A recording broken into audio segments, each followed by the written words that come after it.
No hay camas para usted, le dijeron. Y eso que Tomás no venía a exigir nada. Solo quería respirar. Era veterano. Había peleado por este país. Ahora, tosiendo sangre, le negaban una cama, como si no valiera nada. El viejo hospital del barrio no era más que una estructura de ladrillos manchados, con luces parpadeantes en la entrada y sillas de metal que chillaban cada vez que alguien se sentaba. Eran casi las 11 de la noche cuando Tomás llegó caminando lento, una mano en su costado y la otra aferrada a una vieja mochila con parches de tela deshilachada. Tosía, respiraba mal, pero no se quejaba. Había aprendido a no hacerlo. Tenía 67 años, piel morena marcada por el sol, una gorra militar descolorida con el logo del escuadrón en el que había servido en su juventud. Nadie en la sala de espera sabía quién era. Para ellos, solo era otro viejo tosiendo en la fila de urgencias. Tomás miró alrededor, vio a un par de adolescentes con lesiones leves, una mujer embarazada que parecía al borde de las lágrimas, y una enfermera detrás del mostrador que apenas levantaba la vista de la pantalla. ¿Nombre?, preguntó la enfermera sin mirarlo. Tomás Gutiérrez. Me duele el pecho y siento que me falta el aire, respondió con voz ronca. Ella tecleó algo, frunció el ceño. ¿Tiene seguro? Tomás dudó. No. Pero tengo esto, dijo sacando una vieja tarjeta de veterano del bolsillo. La enfermera la miró por encima. Asintió con desgano. Espere allí. Lo llamarán cuando sea su turno. Tomás asintió, se sentó en una silla de metal al fondo. La espalda le dolía. Las piernas le temblaban. Tosió otra vez, esta vez con sangre. Nadie lo vio. Pasó 1 hora. Luego 2. Tomás se recostó en la silla como pudo. Cerró los ojos. Intentaba no pensar en la guerra, en los años que siguieron, en los que tuvo que mendigar trabajo, en los dolores que nunca desaparecieron. A las 2:30 de la mañana, una doctora joven salió del área de triaje, revisando una tabla. Lo miró, luego volvió a mirar. ¿Gutiérrez? ¿Tomás? Él abrió los ojos con esfuerzo. Sí. Aquí. No hay camas disponibles. Solo urgencias graves ingresan esta noche. Pero, no puedo respirar bien. Estoy tosiendo sangre. Ella suspiró.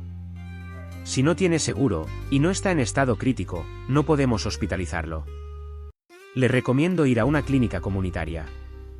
No puedo pagar eso, dijo Tomás, con la voz apagada. Ella lo miró por un segundo más, luego se giró sin decir nada. Tomás se quedó sentado. El pecho le ardía. Apretó la tarjeta de veterano en la mano hasta que se arrugó. Sintió una mezcla de vergüenza y rabia. Había peleado por un país que ahora no tenía lugar para él. Y nadie parecía notar que estaba allí. El reloj marcaba las 3 de la madrugada. La sala de espera ya estaba casi vacía, salvo por una pareja de ancianos dormidos en una esquina y un guardia de seguridad que bostezaba sin disimulo. La televisión del rincón transmitía infomerciales a volumen bajo, apenas perceptible entre los estertores de la noche. Tomás ya no tosía. No porque se sintiera mejor, sino porque ya no tenía fuerza para hacerlo. Su respiración era rápida, superficial, como si cada bocanada de aire costara demasiado. Se inclinó lentamente hacia un costado. El dolor en el pecho se había convertido en un ardor constante, como brasas encendidas entre sus costillas. Cerró los ojos, pero no dormía. Escuchaba los sonidos del hospital como un zumbido lejano, pitidos, ruedas chirriando, pasos apresurados de personal que nunca se detenía junto a él. Su cuerpo, curtido por la guerra y los años de trabajo duro, parecía por fin rendirse. Pero su mente se aferraba a una imagen, el rostro de su nieta, que había prometido visitar en su cumpleaños próximo. Esa promesa lo mantenía a flote. A lo lejos, alguien salió por la puerta automática, una joven con una bata blanca, cabello recogido y una carpeta bajo el brazo. Se detuvo al ver a Tomás encorvado en la silla. Miró alrededor, esperando ver a algún enfermero atento, pero todos parecían ocupados o simplemente desinteresados. «Señor, ¿está bien?», preguntó con tono suave, acercándose con cautela. Tomás apenas abrió los ojos. Estoy esperando. Me dijeron que no había camas. Pero creo que me estoy yendo. La joven se alarmó. Se acercó rápido y tomó su pulso. Sintió el ritmo lento e irregular del corazón de Tomás y notó el tono azulado en sus labios. «Necesito una camilla aquí», gritó hacia el pasillo con una urgencia que rompió la quietud de la madrugada. Un par de enfermeros llegaron corriendo con una camilla. La doctora se volvió hacia ellos con la frente fruncida. Este paciente debería haber sido ingresado hace horas. Está en falla respiratoria. No estaba en el sistema, dijo uno de los enfermeros, revisando una tabla. Pues ahora está. Muévanlo ya. Y llamen a la unidad de cuidados intermedios. Mientras lo subían a la camilla, Tomás sintió que el mundo se alejaba.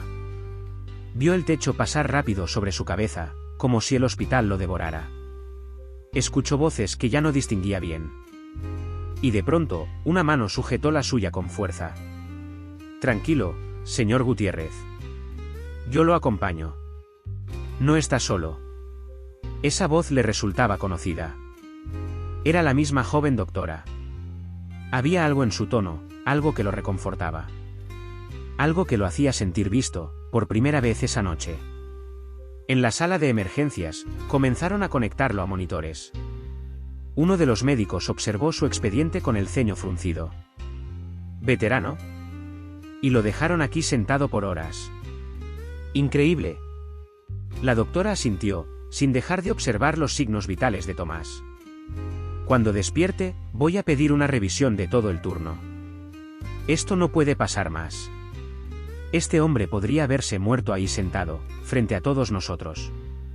Otro médico, de más edad, suspiró. No es la primera vez. Pero si hablas demasiado, te silencian. Aquí todo es protocolo, burocracia y miedo a las quejas. Tomás no escuchaba nada ya. Su mente había soltado las riendas. Soñó con el desierto, con gritos lejanos y humo en el aire. Soñó con cartas que nunca llegaron, con abrazos que ya no estaban. Recordó el olor del café en la tienda donde trabajó tras volver del servicio, la risa de su esposa antes de enfermarse, los pasos pequeños de su nieta corriendo por el patio. Y con la voz de alguien que le decía al oído, «Aguanta, viejo. Todavía no es tu hora». En otra parte del hospital, en la misma sala de espera donde todo había comenzado, un joven con gorra gris miraba todo desde su teléfono. Había grabado parte de la discusión entre la doctora y los enfermeros, y ahora escribía algo en TikTok. Su cuenta no tenía muchos seguidores, pero eso no importaba. Un veterano desmayado en la sala. Lo ignoraron. Solo una doctora reaccionó. Comparte esto. En menos de una hora, el vídeo comenzaría a circular. Comentarios de indignación. Compartidos en grupos de barrio. Gente preguntando dónde fue eso. Alguien lo vería. Alguien llamaría a un periodista local. Alguien haría preguntas. Y sin que Tomás lo supiera, esa noche en que casi muere olvidado, sería el inicio de algo mucho más grande que él. Porque a veces, solo se necesita una persona que no mire hacia otro lado. Amanecía lentamente sobre la ciudad cuando el vídeo ya había superado las 10.000 reproducciones. Fue compartido por cuentas pequeñas primero, vecinos, estudiantes, incluso un grupo local de veteranos. Luego lo retuiteó una periodista conocida en la zona, y como si alguien hubiera apretado un botón, todo explotó. Veterano ignorado en hospital público. Le negaron atención hasta que casi muere. Decía uno de los títulos compartidos en redes. En los comentarios, la gente no disimulaba su rabia. Esto pasa todos los días y nadie dice nada. Ese hombre peleó por nosotros y así lo tratan. Vergüenza. Mi padre murió esperando cama en ese hospital. No es nuevo. Mientras tanto, en una oficina del hospital, la directora de comunicación le mostraba el vídeo al jefe de urgencias. Tenemos un problema, Mario. El vídeo es real. Se grabó en la sala de espera. Ya está en todos lados. Mario, un hombre de traje gris y ojeras profundas, soltó un suspiro. Carajo. Justo ahora que teníamos a la prensa tranquila. ¿Quién era el paciente? Tomás Gutiérrez. Veterano. Entró sin seguro. Nadie lo atendió hasta que colapsó. ¿Y está vivo? Estable. En cuidados intermedios. Lo estabilizaron a tiempo. Bien. Que no hable con nadie. Y que nadie del personal diga una palabra. Manda un comunicado de prensa genérico, algo que diga estamos investigando y bla bla bla. Pero fuera de esas paredes, el mundo ya había visto demasiado. En el barrio donde vivía Tomás, un vecino colocó una pancarta en la reja: «Fuerza Tomás». Estamos contigo. La nieta de Tomás, Lucía, una joven de 19 años, vio el vídeo en su celular cuando salía de clases. Se le cayó el teléfono al suelo del impacto. «Es mi abuelo», gritó. Llamó a su madre, llorando, exigiendo saber dónde estaba, porque nadie le había dicho nada. En el hospital, la doctora que lo había auxiliado estaba siendo cuestionada por un supervisor. ¿Usted grabó el vídeo? No, pero lo habría hecho si hubiera sabido que esto pasaría. Ese hombre casi muere esperando. No puedo quedarme callada. No estamos para discursos morales, doctora. Este hospital tiene protocolos. Y también tiene pacientes. Y tiene que tener conciencia. Si no puede cumplir las dos cosas, entonces tenemos un problema. La conversación fue interrumpida por el sonido de una alerta en los altavoces. La periodista local, la que había compartido el vídeo, estaba en la recepción con una cámara. Necesitamos una declaración oficial, decía. La gente quiere respuestas. El personal de seguridad intentó evitar que grabara, pero era tarde. Todo lo que hacían solo alimentaba el fuego. En la habitación donde Tomás descansaba, un monitor marcaba signos estables. La enfermera que lo cuidaba le hablaba con amabilidad. Señor Gutiérrez, está en buenas manos ahora. Su familia viene en camino. Tomás no contestaba, pero había una ligera expresión en su rostro. Como si finalmente pudiera respirar con tranquilidad. Como si supiera que, por fin, alguien lo había visto. Horas después, Lucía llegó al hospital, empujando la puerta de la recepción con los ojos rojos y la voz firme. Vengo a ver a mi abuelo. Y quiero hablar con la doctora que lo salvó. La enfermera de turno la guió en silencio hasta la sala. Cuando Lucía vio a Tomás acostado, conectado a los tubos pero vivo, se llevó las manos a la boca y se arrodilló junto a la cama. Pensé que ya no te volvería a ver, abuelo. Pensé que te habían dejado morir. Detrás de ella, la doctora se acercó sin hacer ruido. Él luchó. Y yo solo hice lo que cualquiera debería haber hecho. Lucía se levantó y la abrazó con fuerza. Gracias. Gracias por no ignorarlo. La doctora no dijo nada, pero por primera vez en su carrera sintió que había hecho algo verdaderamente importante. No por la medicina, sino por la humanidad. Mientras tanto, el vídeo superaba las 100.000 vistas. La historia apenas comenzaba. Al día siguiente, mientras el sol calentaba lentamente las calles y los comerciantes levantaban las persianas de sus negocios, el nombre de Tomás Gutiérrez ya era conocido por todo el país. Las noticias matutinas abrían con titulares como «Veterano ignorado en hospital colapsado», «Indignación nacional». El rostro de Tomás, tomado de una captura del vídeo viral, aparecía en pantallas, portadas y publicaciones. Algunos lo mostraban tosiendo encorvado, otros ya acostado en la camilla, con los ojos cerrados. Mientras la opinión pública se encendía, dentro del hospital la tensión era casi palpable. Las enfermeras hablaban en susurros. Los directivos organizaban reuniones cerradas a puerta hermética. Y en una sala sin ventanas, 3 personas muy distintas se sentaban frente a una mesa. La directora general del hospital, el abogado institucional y la doctora que había asistido a Tomás. Doctora Ortega, empezó la directora con tono firme. Usted actuó fuera de protocolo al ingresar al paciente sin orden previa. Además, alzó la voz frente a superiores y ahora se niega a guardar silencio. ¿Quiere explicarse? Ortega, joven pero con la firmeza de quien ha visto suficiente injusticia para no quedarse callada, respiró hondo. Lo haría otra vez. Ese hombre estaba muriendo frente a todos y nadie se movió. Yo no estoy aquí para seguir reglas que matan. El abogado, con rostro imperturbable, anotó algo en una carpeta. Tenga cuidado con sus palabras, doctora.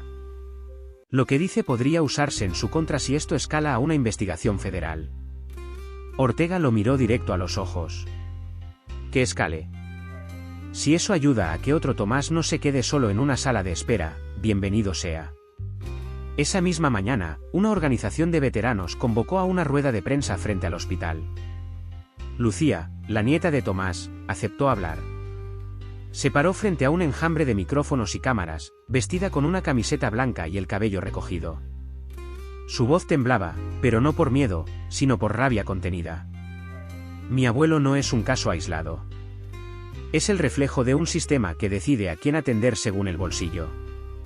Peleó por este país y casi muere porque nadie quiso mirarlo.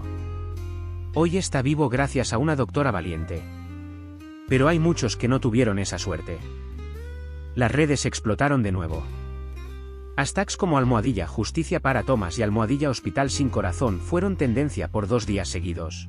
Incluso artistas, exmilitares y periodistas nacionales se sumaron a la conversación. En el Congreso, un senador del distrito hizo declaraciones públicas exigiendo una auditoría al hospital. Y el Ministerio de Salud anunció una investigación urgente. Mientras tanto, dentro del hospital, el ambiente se volvía más denso. Algunos trabajadores se alineaban con la doctora Ortega en silencio.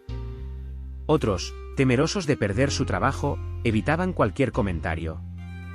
El jefe de urgencias, Mario, caminaba con el ceño fruncido, revisando expedientes con prisa, evitando entrevistas, ignorando preguntas. En la habitación 214, Tomás comenzaba a recobrar algo de fuerza. Podía hablar en frases cortas. Su nieta le leía en voz alta los titulares que hablaban de él. Al principio, no entendía. ¿Todo eso, por mí?, preguntó, con una sonrisa incrédula. Lucía asintió. Por ti. Porque esta vez, la gente sí vio. Y sí habló. Tomás cerró los ojos por un momento. No era fama lo que sentía. Era alivio. Era dignidad.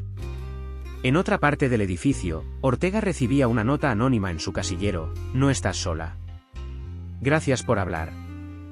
Y en la calle, frente al hospital, alguien colgó una manta que decía: esto no termina aquí. Esto es solo el principio. La investigación anunciada por el Ministerio de Salud comenzó con promesas de transparencia.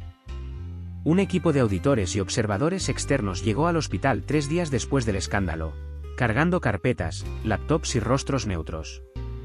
Fueron recibidos con sonrisas forzadas por la dirección del centro médico, que organizó una sala de reuniones, distribuyó credenciales provisionales y repartió café.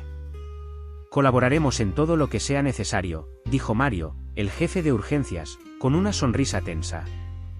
Nos preocupa tanto como a ustedes lo que ocurrió. Era mentira.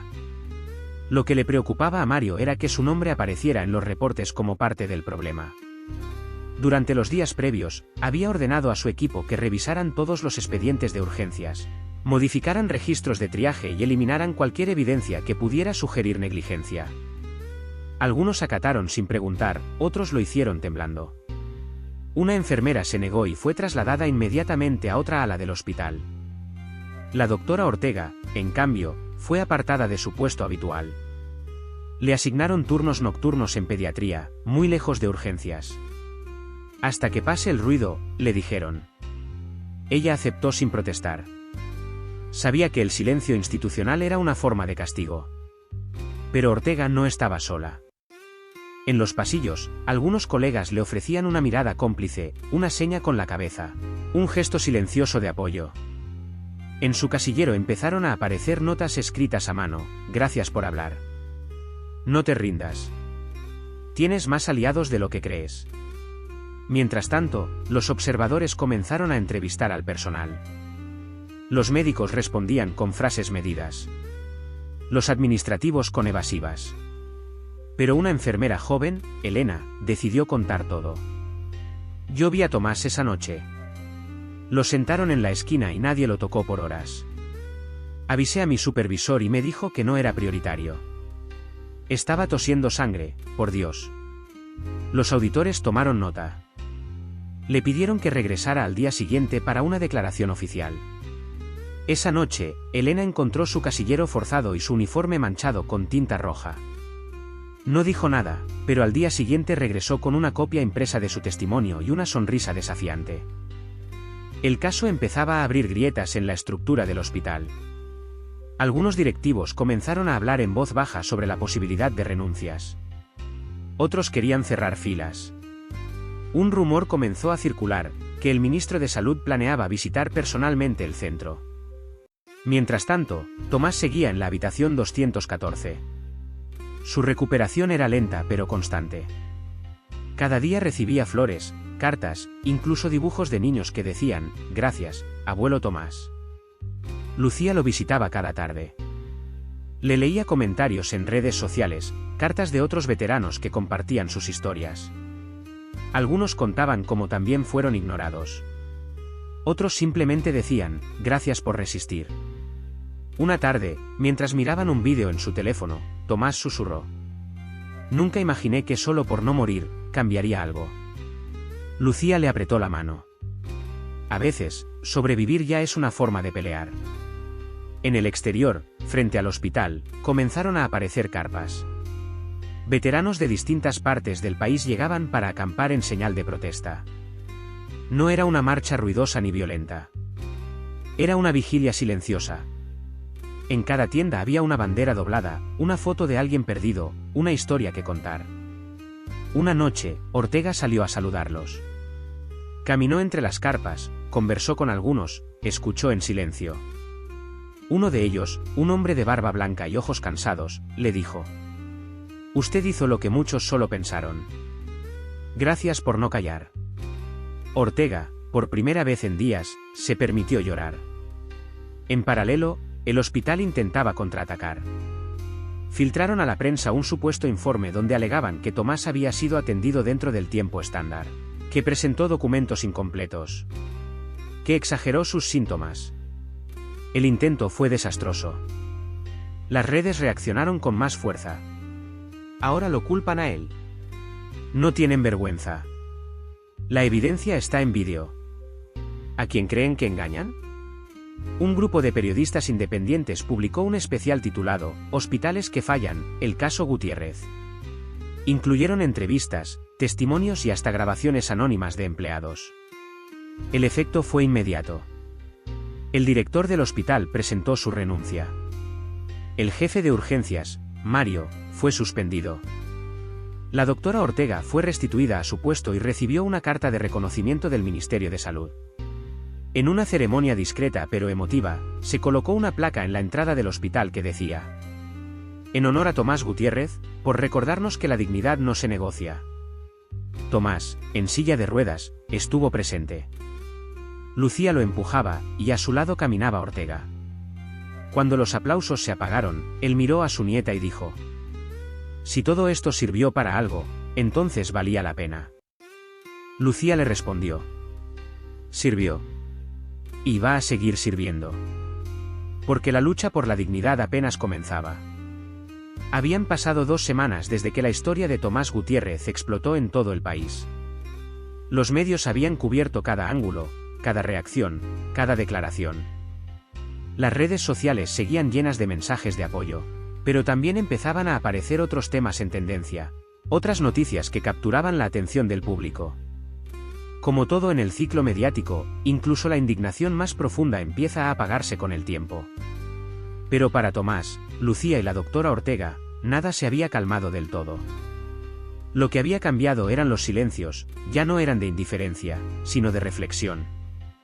Y lo que quedaba era la posibilidad de reconstruir algo nuevo, con las manos de quienes se negaron a callar. Tomás había sido dado de alta bajo cuidado supervisado, con chequeos semanales y terapia respiratoria. A pesar de la debilidad, se mantenía firme. Decidió no regresar a su viejo apartamento, donde había pasado tantos años en soledad, sino mudarse con Lucía y su madre, que habían reacondicionado una habitación para él.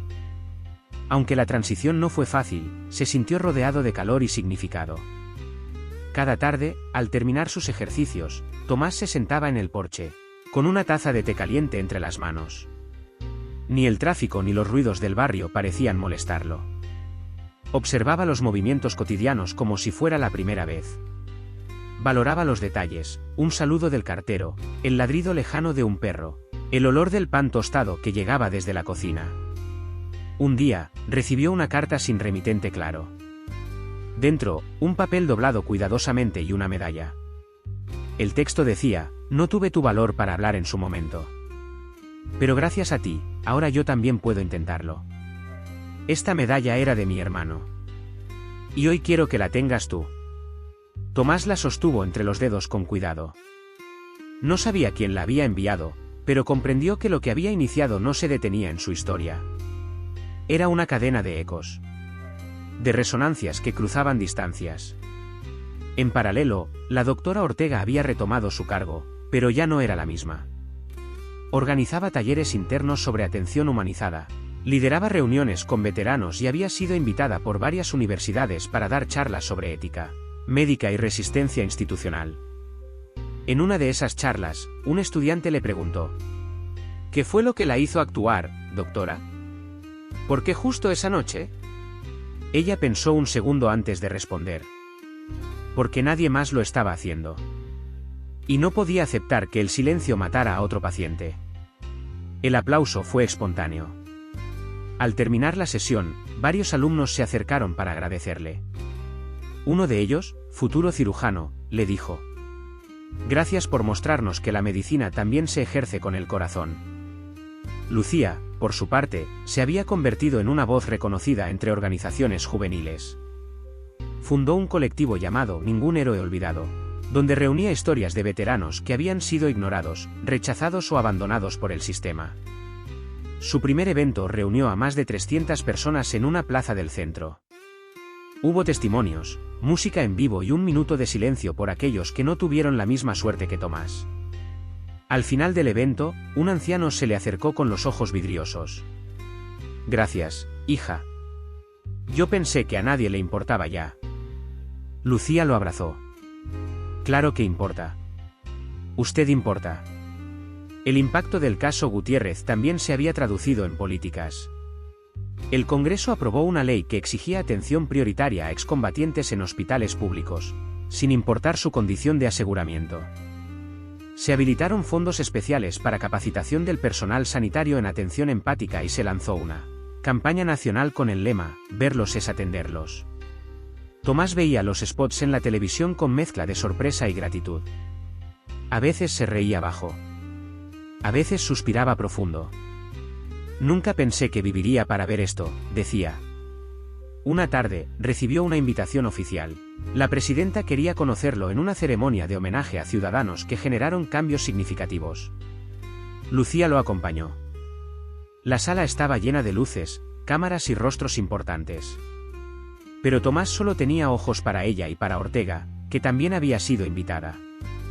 Cuando subió al escenario para recibir el reconocimiento, Tomás se acomodó la gorra, respiró hondo y dijo: no soy héroe. Solo quería que me vieran. Y ahora espero que a los que vengan después de mí no tengan que gritar para que los escuchen. El aplauso duró varios minutos.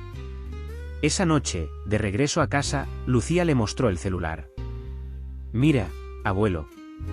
Quieren que contemos más historias. Que hagamos una serie. Que sigamos visibilizando lo que pasa. Tomás sonrió. Hazlo. Cuéntalas todas. Porque si alguien lo hubiera hecho antes, quizás todo esto se habría evitado. Y así nació una nueva etapa. Porque lo que empezó como un caso aislado se convirtió en una plataforma. En una serie de historias que buscaban justicia, memoria y cambio. Historias reales. Vidas reales. Voces que ya no quieren callar. Gracias por ver esta historia. Si te tocó el corazón, si te hizo pensar, si te recordó a alguien. Suscríbete para no perderte las siguientes historias inspiradas en hechos reales. Comenta qué parte te impactó más. Comparte este vídeo si crees que otras personas también necesitan verlo. Próxima historia, lo dejaron en la calle. Hasta que alguien vio la medalla en su mochila. Porque cada historia importa. Y cada voz cuenta.